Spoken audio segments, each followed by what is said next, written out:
নূরের উপর হামলার প্রতিবাদে রাজধানীর পুরোনো পল্টনে বিক্ষোভ করছে জামায়াতে ইসলামী। সেখানে আছেন সহকর্মী আসিফ ইকবাল খান। সরাসরি চলে যাচ্ছি তার কাছে।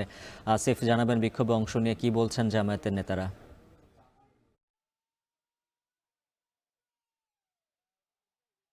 গণ অধিকার পরিষদের সভাপতি নুরুল উপর গতকাল যে হামলা হয়েছে সেটির প্রতিবাদে কিন্তু আজকে এখানে বিক্ষোভ মিছিল করছেন বাংলাদেশ জামায়াতে ইসলামের নেতৃবৃন্দ। আমরা যদি আমার সহকর্মীর ক্যামেরার চোখে একটু দেখাতে চেষ্টা করি, বাইতুল মোকাররমের উত্তর গেট থেকে কিন্তু বিক্ষোভ মিছিলটি কিছুক্ষণ আগেই শুরু হয়েছে, মাত্রই শুরু হয়েছে বলতে গেলে। এবং আমরা দেখছি যে বাইতুল মোকাররমের উত্তর গেট থেকে দলে দলে কিন্তু আসলে বিভিন্ন স্লোগানের মাধ্যমে জামাত ইসলামীর যে নেতাকর্মীরা আছে তারা কিন্তু এই নুরুল হক নূরের উপর যে ন্যাক্কারজনক হামলাটি হয়েছে সেই হামলার প্রতিবাদ বিভিন্ন স্লোগান দিচ্ছেন। এবং এই আমরা দেখছি যে বাইতুল মোকাররমের যে উত্তর গেটটি আছে সেই গেটটি থেকে কিন্তু মিছিলটি আসলে বের হয়ে সামনের দিকে যাচ্ছে।